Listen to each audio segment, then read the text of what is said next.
Kia ora, and welcome once again to our segment on Tuesdays with Kuya Romy here on Super Pinoy on Upnat TV channel 36. And as usual, we have with us a guest who's going to talk about what she is doing in our community in particular and how you can participate in the activities of our community. So we are very, very lucky actually that we have with us a member of parliament, the Honorable Deborah, who is our MP for Newlyn. Good morning. Oh, good morning, Romy. It's great to be here. Yeah, and can you tell us more about yourself, first of all? Introduce yourself to our viewers up there. So I'm the Member of Parliament for Newlyn. I'm a Labour MP. I'm also the Under-Secretary for Revenue, which means I have a role in our tax system. Before I was an MP, I was a lecturer in taxation, which explains why there's that connection. And I've been the MP for Newlyn since 2017. Yeah. You talk about taxation, right? Yeah. That's something that you say with a smile. Well, yeah, it is an area of expertise, but it's part of our government, and we often forget that it's all defined by government and government decisions. So it's really good to have to think very carefully about what we do in that space. Yeah. And we'll talk about that more when we get into the second part of our segment, because here we are recording two segments with our Member of Parliament, Deborah Russell. One will speak directly on how electorate MPs are going or can help our communities. And in the second part, we're going to talk about how you can participate in the lawmaking in New Zealand. Okay? So back to that question, Deborah. The question is, how can members of parliaments, what we call sitting electorate MPs, help individuals and or groups or the community in the electorate where they are? There's a lot of ways we can do that. Look, the electorate role is very, very important because it's the way that people can communicate with us and with government, and that we can help people. And we tend to do that in a couple of ways. So the first way is with individual people who come in to see us in our offices. So I'll get constituents ringing me up or ringing up my staff and saying they want to talk to the MP. And go, all right, well, what's that about? And usually what happens is my staff will talk to them a little bit to find out what it's about and make an appointment. And it can be things like immigration issues or housing issues or social welfare issues. So a whole lot of things that people are having problems with. Yeah, so it includes local concerns plus national concerns. Yeah. Well, local concerns and national concerns, but also there's very individual concerns as well. And part of our job is to help people cut through the bureaucracy. So usually immigration issues can be sorted out just by going and talking to Immigration New Zealand and working through the processes. But sometimes things go wrong. And people feel let down, or they feel that Immigration New Zealand hasn't understood them properly, or sometimes just the rules get complicated and they cross over each other.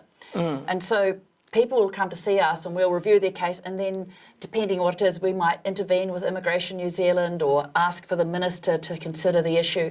So it's a way of helping people to get past all the rules and to get something done to help them along.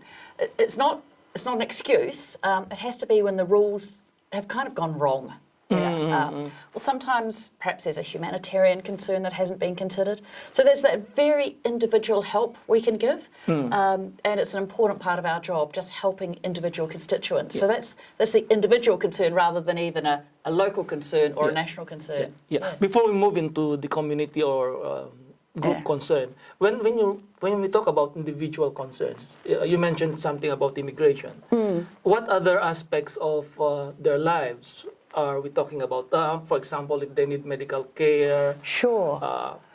Sometimes for people who are with immigration cases, it will also be because, they want access to the education system or the health system. And there are entitlements for people who are resident in New Zealand to have access to those systems. So that's usually not a problem. That can often just be sorted out very easily. Sometimes it's things like housing. And actually we assist all sorts of people with housing issues. People who are here as migrants or people who have been here in New Zealand for a long time.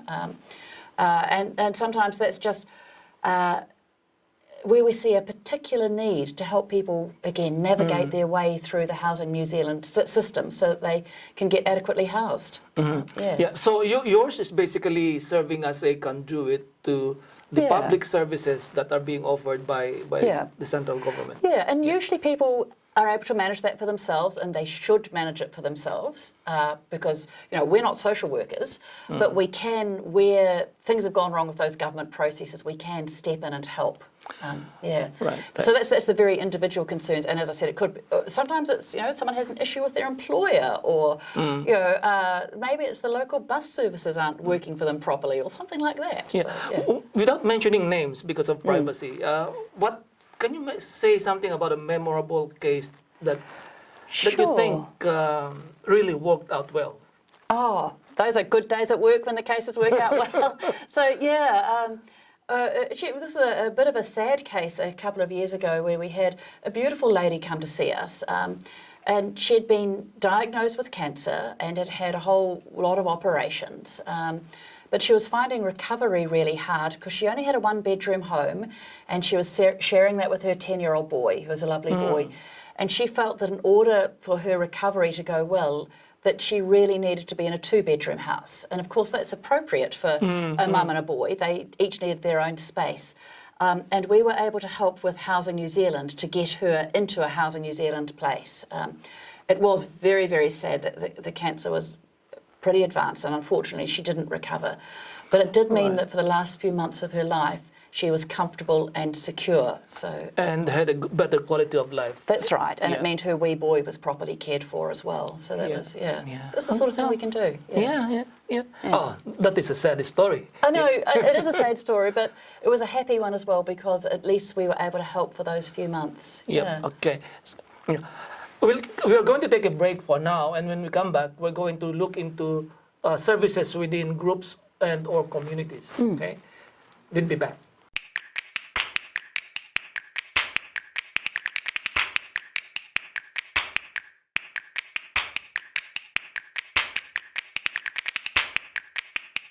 We're back, and you're watching Tuesdays with Kuya Romy here on Super Pinoy on Apna TV channel 36. And going back to our conversation with MP Deborah Russell here, earlier on she talked about individual needs and how our members of parliament can help individuals.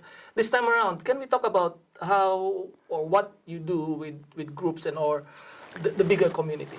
Sure. So there's two levels at which that operates. There's kind of local concerns and national concerns. So in terms of local concerns, I might get a group of people coming to see me, or someone raising an issue that actually affects a whole neighbourhood. It's a classic one recently, bus services in Blockhouse Bay.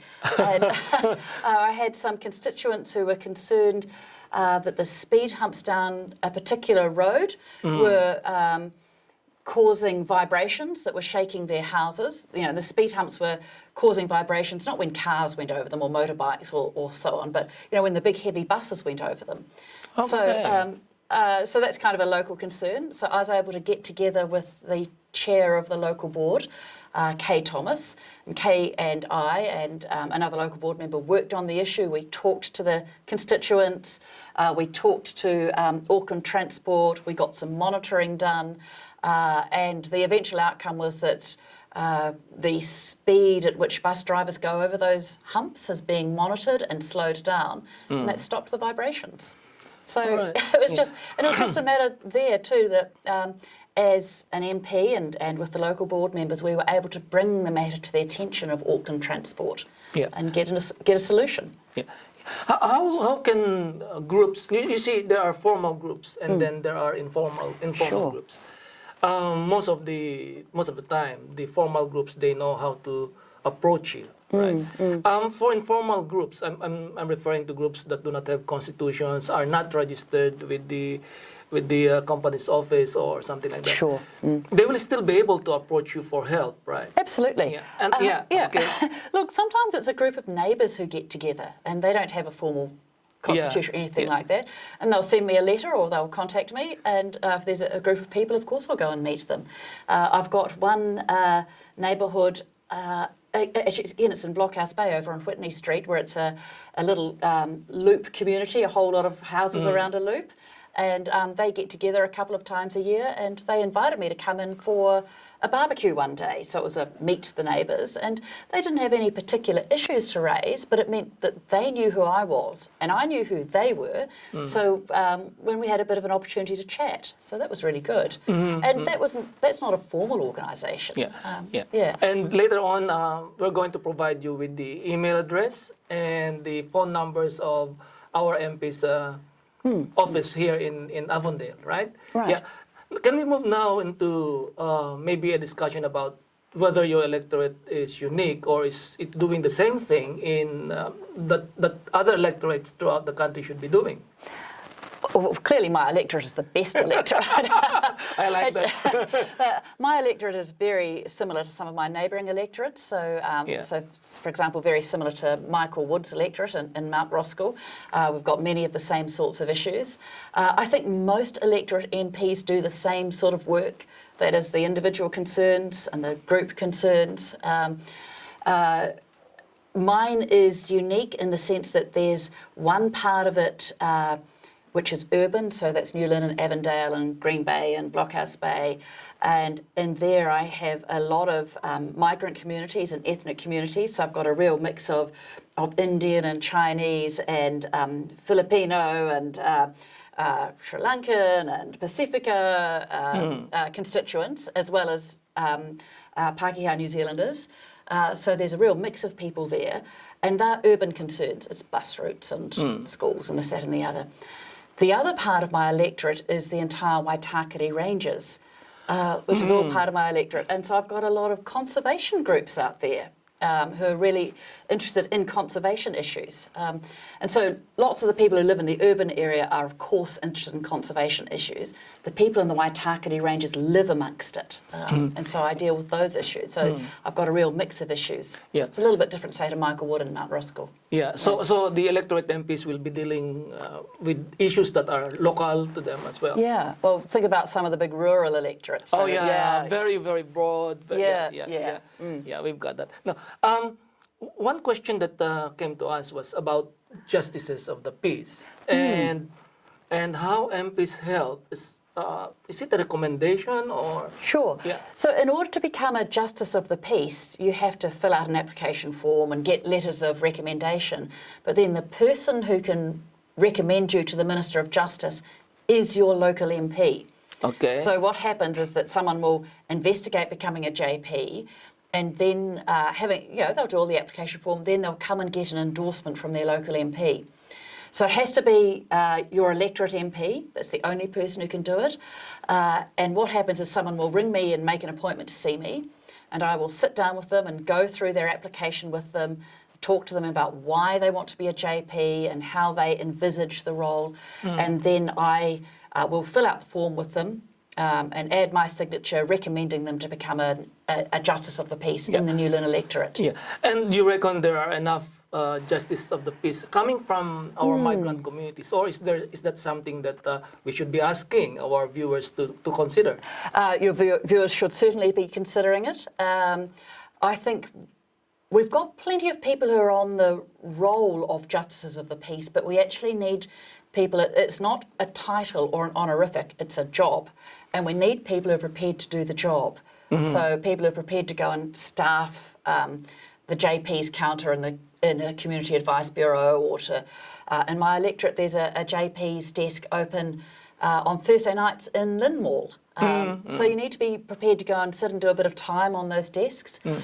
Or even provide more days. Yeah, or could more be. times. Yeah. And there's often a need to have people who are fluent in different languages. So if there are people who are fluent in English and in Tagalog, that's great in terms of becoming a JP, because they're really good at communicating with their particular communities as well, and there's a real need for that. Okay. Yeah. Right. Before we end this segment, I just would like to mention that there is a second segment with our MP. We're going to take advantage of her being here, and we're going to talk about how you can participate in the lawmaking in New Zealand. But for now, before we end this segment, I would like to request MP Deborah Russell say a few words to you. The viewers, well, thank you first of all for watching this, and I hope you've got a better idea of what MPs might do. And thank you, Romy, for inviting me to come along here today and talk to you about this. And as this is Romy's channel, I'm going to say mabuhay. Thank you very much. And this is Kuya Romy, Tuesdays with Kuya Romy, here on Super Pinoy, Apna TV Channel 36. We'll see you in the second part of this conversation. Bye for now. Super Pinoy, ikwento mo! Super Pinoy, ikwento mo! Super Pinoy, ikwento mo!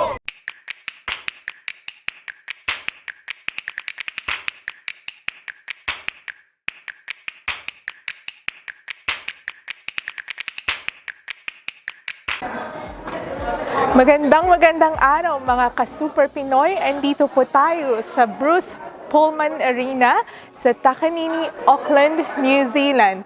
Na-excite ako dahil ngayon gaganapin ang opening ng isa sa pinakamalaking Filipino Basketball League dito sa Auckland. Ito ay ang tinatawag na Auckland Friendship Cup or most commonly known as AFC. So tara, makisawsaw tayo sa loob. Tingnan natin kung ano yung mga kasiyahan na nangyayari doon.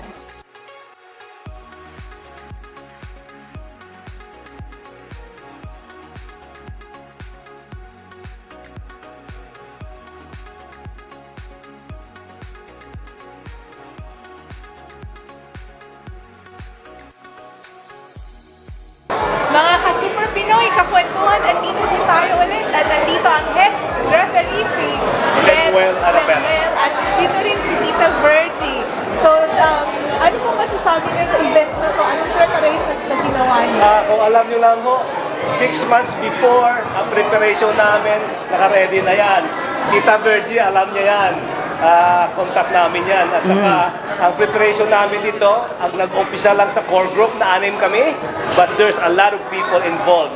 Yung mga ano natin dyan, yung mga support natin dyan, yung mga nag-sponsor, ang mga coaches, ang mga parents, yun ang pinaka-importante, and association together with the players. Thank you for them. Thank you very much. And Tita Virgie, what are they looking forward for this event po? Siyempre, may championship sometime in August or September, and that is where Samut-Sari Philippine Cultural Society comes in. Ito po si Tita Virgie sa mga medyo may edad-edad na, Lola Virgie sa mga young ones, Ate Virgie dun sa medyo kaedad ko. Ako po ang young lady na bahala sa papremyo ng champions and first runner-up. Sekreto po yan, but last year ginawa na natin yan. We want na ang Auckland ay buong-buo, kaya po ginagawa yan ng mga core group at kasali po ako dyan, ang Samut-Sari. Suportado ang Auckland Friendship Cup. 5 taon na pong naglalaro ang Auckland Friendship Cup. This is the 5th year. Last year pa lang tayo nag-umpisa na magpa-premyo. Tita Virgie, hindi ito limited sa Auckland lang. Anybody can join. Yes, that's right. Yes. Last year was 67, ngayon 68. Next year, hopefully 75 na. Thank you. Thank you. Ito po ang isang i-interviewin natin, si Tito Jun Manyo. Tito Jun, kamusta po?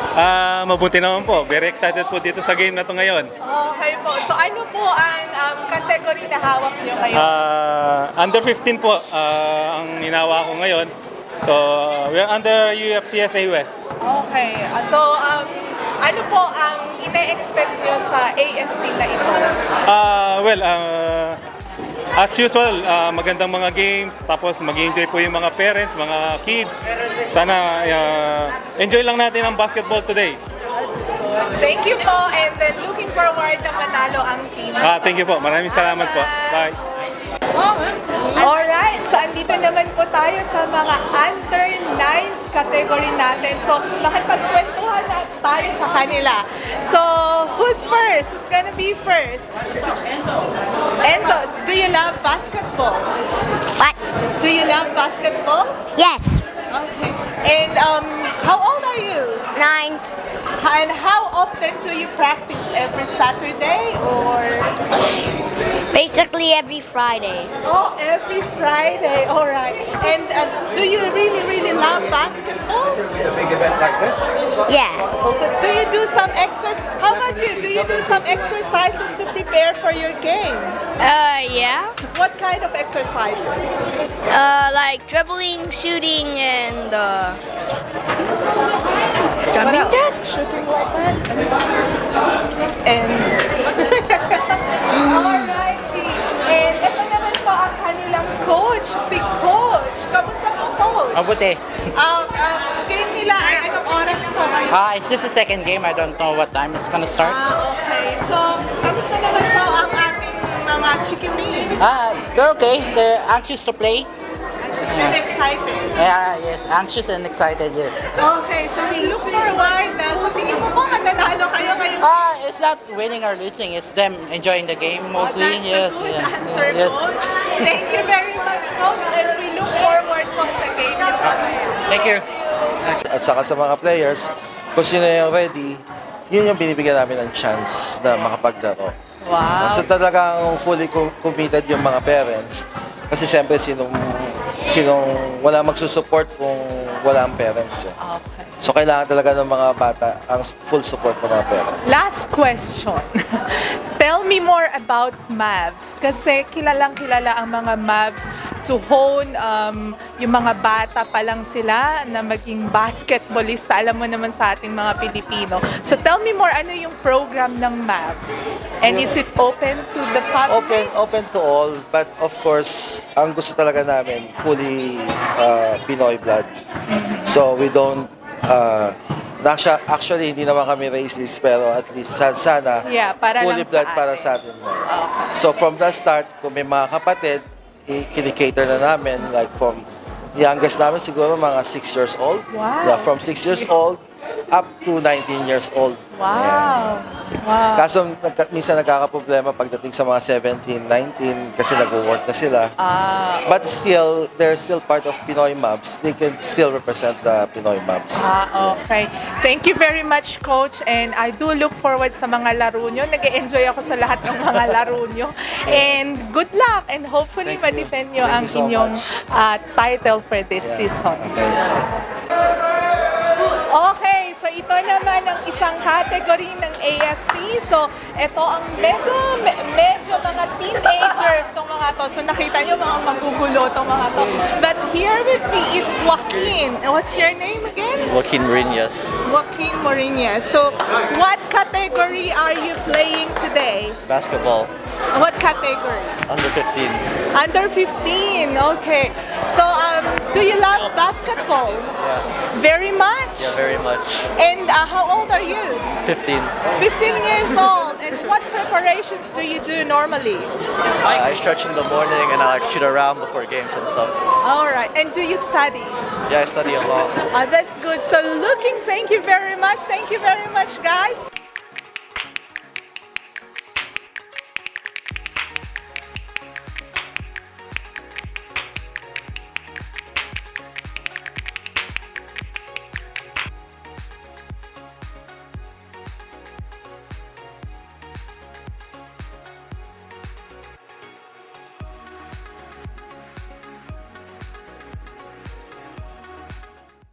Ating alamin ang kwento mula sa VOA News. Many Muslims are eager to come back and worship in person during this year's holy month. But to keep the number of congregants under the capacity set by local authorities because of pandemic restrictions, mosque leaders have had to get creative. We have two prayers, one immediately after Isha prayer and another around 11 p.m. Mosques have also embraced technology, especially online and mobile registration. This was the case for the mosque run by Imam Muhammad Joban in the U.S. state of Washington. We are now allowed 20% capacity. Thank God, our mosque is pretty big, accommodating up to 1,000 people. Now, each prayer is attended by 200 people. It's first register, first serve. The Ar-Rahmah Mosque uses an app called Smart Jama'at, which translates to Smart Congregation, developed by a former IBM developer. The app tracks attendance at participating mosques and also alerts users to cancellations. We would want to create these tools actually at like an enterprise level and give the masjids the tools completely free, so that way masjids would not have to actually spend their resources on just supporting the IT or any of the related activities to be able to do those ones in. Another app used by mosques across the US is the Masjid app or the Mosque app. Both the Masjid and Smart Jamaat were initially developed during the coronavirus pandemic to help keep mosques safe. But now they are being used to help coordinate nightly prayers during Ramadan, the Tarawih. No registration required, no user ID to be created. So we just created, anyone can download the app and connect it. So you can then search by location to find your masjid.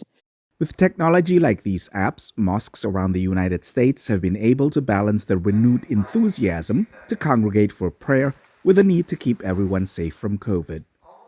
For VOA's Yuni Salim, I'm Nova Purwadi, VOA News.